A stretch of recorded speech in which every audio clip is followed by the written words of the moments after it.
Hello everyone and welcome to the legal saga. आज हम शुरू करेंगे लॉ ऑफ टॉर्ट्स में अपना second lecture, general principle of tortious liability. इसमें हम पढ़ेंगे तीन चीजें। सबसे पहले essential of torts, second injuria sine damnum और थर्ड डेमनम सिने इंजूरिया। देखिए ये जो वर्ड है ना टॉर्ट या टॉर्ट्स, ये बहुत वाइड टर्म है जिसके अंदर सारे सिविल रॉन्ग्स आ जाते हैं except breach of contract and breach of trust. तो अब ये इतना ज्यादा वाइड टर्म है कि इसके अंदर इतने सारे सिविल रॉन्ग्स आ जाते हैं, तो टॉर्ट की एक यूनिवर्सल डेफिनेशन देना बहुत ज्यादा मुश्किल है।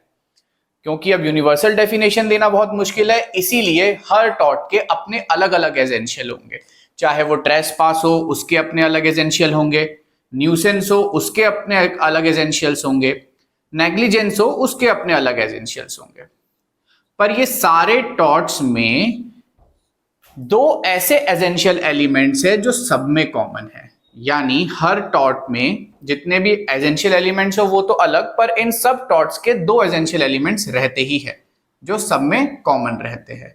अब ये दो एसेंशियल एलिमेंट्स कौन कौन से है इनको अपन देखते हैं।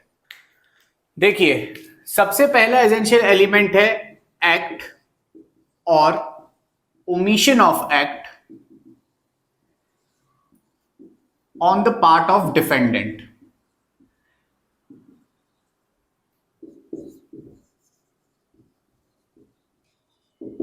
अब ये एक्ट और ओमिशन ऑफ एक्ट का मतलब क्या होता है?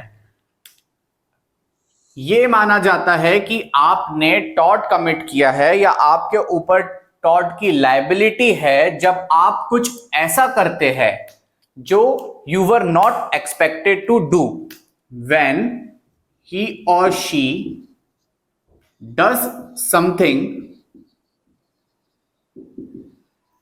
which they were not expected to do। इसका एक जनरल एग्जाम्पल समझ लीजिए। जैसे जब हम ट्रैफिक सिग्नल में रहते हैं, रेड लाइट होती है, तो इसका इंडिकेशन होता है कि अब हम इस लाइट को क्रॉस नहीं करेंगे जब तक वो ग्रीन नहीं होगी। पर अगर हम उस लाइन को क्रॉस कर लेते हैं तो it is a act which was not expected to do. ये हो गया आपका एक्ट। ओमिशन ऑफ एक्ट का मतलब क्या होता है? ओमिशन ऑफ एक्ट का मतलब हो गया when he or she does something, when he or she omits to do something, मतलब छोड़ देना, which they were expected to do।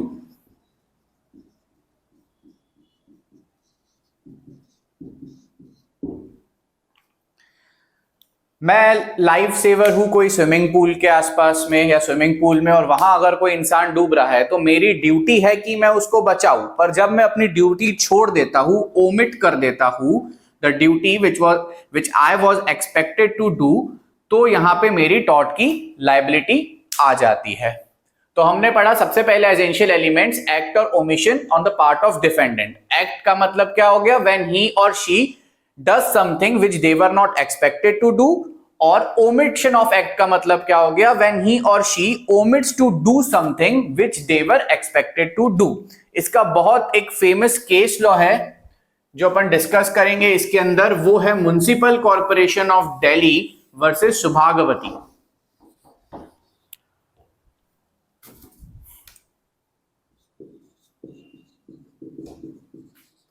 Municipal corporation of Delhi versus Subhagwati. इस केस में क्या हुआ था? एक है ना क्लॉक टावर था हार्ट ऑफ सिटी में, मतलब शहर के बीचों बीच में एक क्लॉक टावर था जो बहुत सारा पुराना हो चुका था बहुत साल से, और वो काफी बिजी रोड हुआ करती थी जहां से दिन में बहुत बार हजारों लोग आना जाना करते थे। म्युनिसिपल कॉर्पोरेशन ऑफ दिल्ली की रिस्पॉन्सिबिलिटी थी या जिम्मेदारी थी कि वो इस क्लॉक टावर का रिपेयरमेंट करवाए और इसको सुधरवाए, पर वो ये नहीं करी, जिस कारण से ये हुआ कि एक दिन ये जो क्लॉक टावर है ये गिर गया। और आने जाने वाले जितने लोग थे उनको काफी नुकसान पहुंचा, इंजरी हुई। तो इस कारण से केस हुआ म्युनिसिपल कॉर्पोरेशन ऑफ दिल्ली में और कोर्ट ने म्युनिसिपल कॉर्पोरेशन ऑफ दिल्ली को लाइबल ठहराया टॉर्ट में, क्योंकि ये उनकी जवाबदारी थी और they have omitted an act which they were suppose to do. तो ये था हमारा पहला एसेंशियल टॉर्ट का, एक्ट और omission on the part of defendant. अब आते हैं हमारे दूसरे एसेंशियल पे।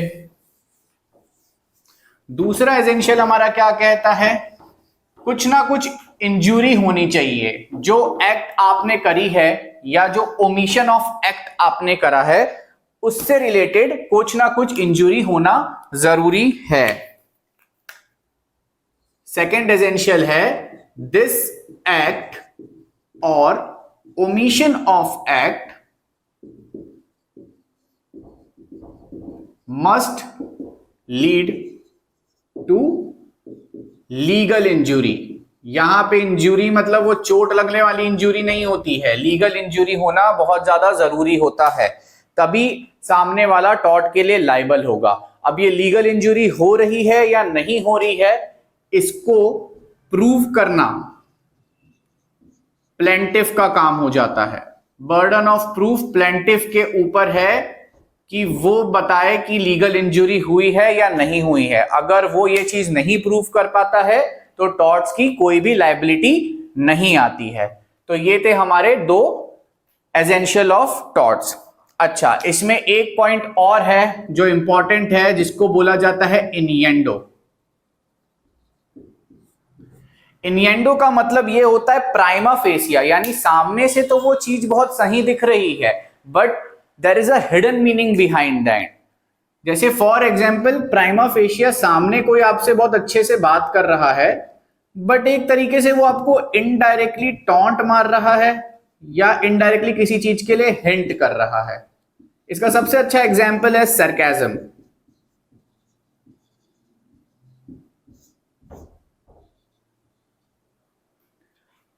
आजकल सरकाज़म बहुत ज्यादा चल रहा है, जो इनिएंडो का बहुत परफेक्ट एग्जाम्पल है। इनिएंडो का भी अगर केस होगा तो भी सामने वाला टॉर्ट के लिए लायबल होगा।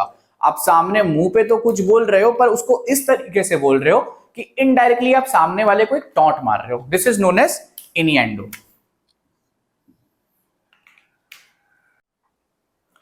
अब आते हैं, हम आगे चलते हैं और पढ़ेंगे प्रिंसिपल ऑफ टॉर्ट, जिसमें हम देखेंगे ये दो important maxims, injuria sine damnum और डेमनम सिने इंजूरिया। अगर आप इनको अच्छे से देखोगे, इंजूरिया सिने डेमनम और डेमनम सिने इंजूरिया को, तो आप पाओगे कि घुमा फिरा के यही तीनों वर्ड्स को बार बार यूज कर दिया गया है। तो देखते हैं इसका मतलब क्या है। इंजूरिया का मतलब होता है इंजूरी या फिर इन्फ्रिंजमेंट ऑफ लीगल राइट। सिने का मतलब होता है विदाउट और डेमनम का मतलब होता है डैमेजेस या हार्म, जो कि जरूरी नहीं है कि सिर्फ पैसे से रिलेटेड हो। ये पैसा, फिजिकल, आपकी कंफर्ट, किसी से भी रिलेटेड हो सकता है। तो अगर अब ये पहले वाला देखें, इंजूरिया सिने डेमनम, तो इसका मतलब क्या हो गया, इंजूरी विदाउट डैमेज। और डेमनम सिने इंजूरिया क्या हो गया, डैमेज विदाउट इंजूरी। तो अब डिस्कस करते हैं पहला, इंजूरिया सिने डेमनम, यानी कि तो अब डिस्कस करते हैं पहला इंजूरिया सिने डेमनम यानी इंजूरी विदाउट डैमेज को।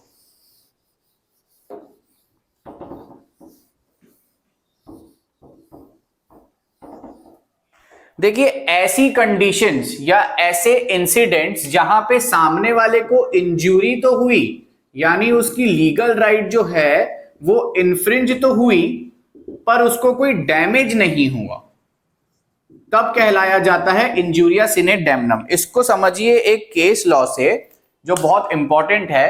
केस लॉ है एशबी वर्सेस वाइट।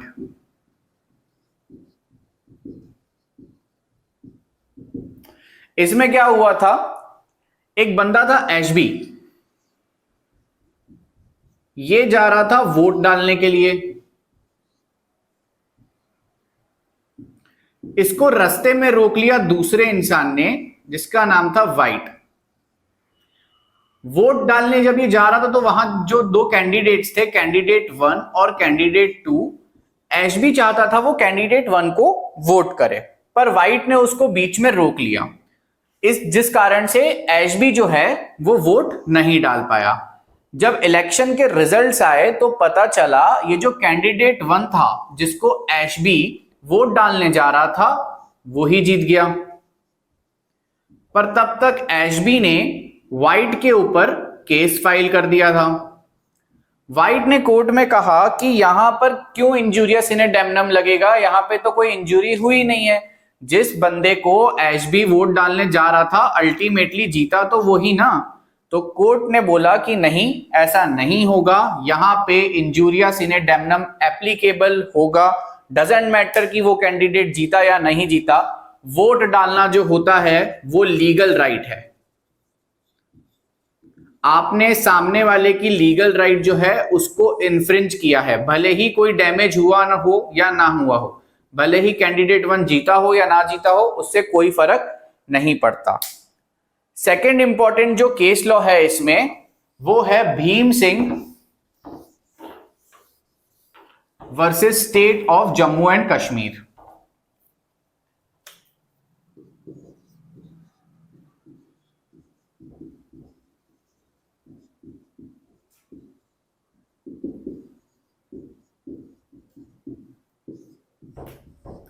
इसमें क्या हुआ था, ये जो भीम सिंह थे ये थे एमएलए,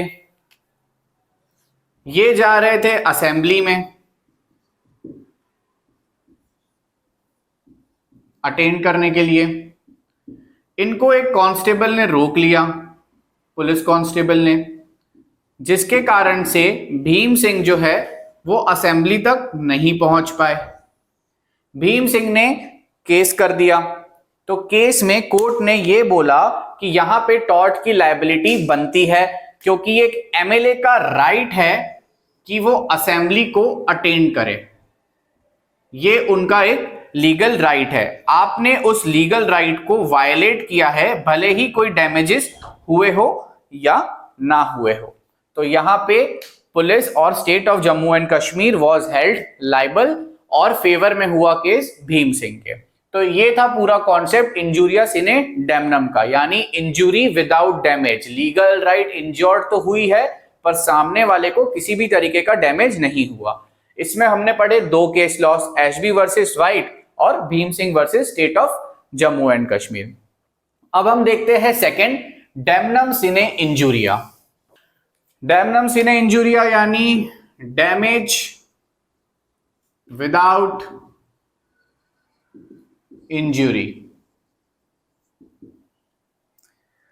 तो जैसे ये वर्ड्स दिख रहे हैं और हमें समझ में आ रहे हैं, तो हमें यहां समझ में आया कि भाई डैमेज तो हुआ है, यानी भले ही मनी रिलेटेड, फिजिकल, कंफर्ट या XYZ कुछ भी, पर डैमेज तो हुआ है सामने वाले को, लेकिन कोई भी लीगल राइट इंज्योर नहीं हुई है।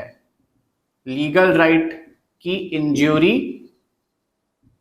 नहीं हुई है।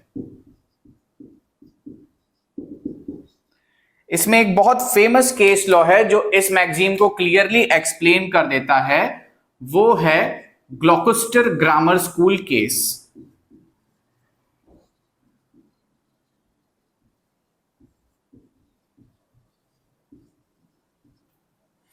इस केस में क्या हुआ था, एक स्कूल था,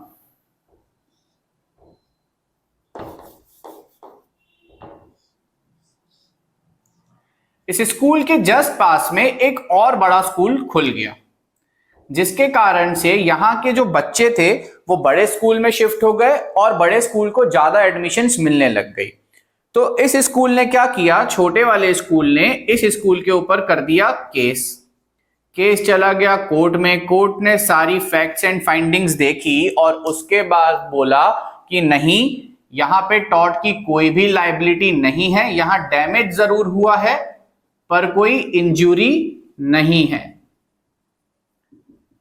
दूसरा, स्कूल सिर्फ अपना बिजनेस कर रहा है और बिजनेस करना एक कंपटीशन है। आप चाहो तो आप भी और बड़ा स्कूल बनाओ या कुछ और ऑफर्स दो, जस्ट बिकॉज आपके बिजनेस के पास अगर कोई आपसे सिमिलर बिजनेस चालू हो जाता है जो आपसे अच्छा कर रहा है या आपसे ज्यादा बड़ा है, तो उस केस में आप कोई भी सूट फाइल नहीं कर सकते और ना ही सामने वाला जो है वो टॉर्ट के लिए लाइबल होगा। तो this was Gloucester grammar school case. तो हमारा ये जो टॉपिक है आज का, general principles of tortious liability, उसमें हमने क्या पढ़ा? उसमें हमने पढ़ी तीन चीजें। सबसे पहले हमने देखे एसेंशियल ऑफ टॉर्ट्स। हमने देखा कि टॉर्ट्स एक्चुअली उसकी कोई डेफिनेशन नहीं है, तो उसके हर टॉर्ट के अपने अलग अलग एसेंशियल होंगे, पर दो कॉमन सब में होते हैं। पहला, एक्ट और omission on the part of defendant. दूसरा, ये एक्ट और ओमिशन जो हुई है उससे कोई ना कोई इंजुरी हुई हो। उसके बाद हम आते हैं प्रिंसिपल ऑफ टॉर्ट्स में, जिसमें हमने पढ़ी दो मैगजीन, इंजूरिया सिने डेमनम और डेमनम सिने इंजूरिया। घुमा फिरा के ये वही वर्ड्स है, जिसमें इंजूरिया का मतलब हो गया इंजुरी, सिने का मतलब हो गया विदाउट, और डेमनम का मतलब हो गया डैमेजेस। पहली मैगजीन जो हमने देखी इंजूरिया सिने डेमनम, उसका मतलब है कि इंजुरी विदाउट डैमेज, यानी कोई ना कोई लीगल राइट इन्फ्रिंज हुई है पर सामने वाले को डैमेज नहीं हुआ। जिसमें हमने पढ़े दो case laws, Ashby versus White और Bhim Singh versus state of Jammu Kashmir. फिर हमारे डेमनम सिने इंजूरिया, जहां पे हमने देखा डैमेज विदाउट इंजुरी, यानी डैमेज तो हुआ है, सामने वाले को कुछ ना कुछ नुकसान तो हुआ है, चाहे पैसों से हो, कंफर्ट से हो, फिजिकल हो, कैसा भी हो, नुकसान जरूर हुआ है, लेकिन कोई भी लीगल राइट इन्फ्रिंज नहीं हुई है। जिसका फेमस केस लॉ था ग्लॉकस्टर ग्रामर स्कूल केस, जहां पे छोटे और बड़े स्कूल के बीच में कंपटीशन था और कोर्ट ने यह हेल्ड किया कि जो बिजनेस कंपटीशन होता है वो टॉर्ट के लिए लायबल नहीं होता है। तो यहां पर हम खत्म करते हैं हमारा आज का लेक्चर। मिलेंगे लेक्चर नंबर 3 में। Thank you.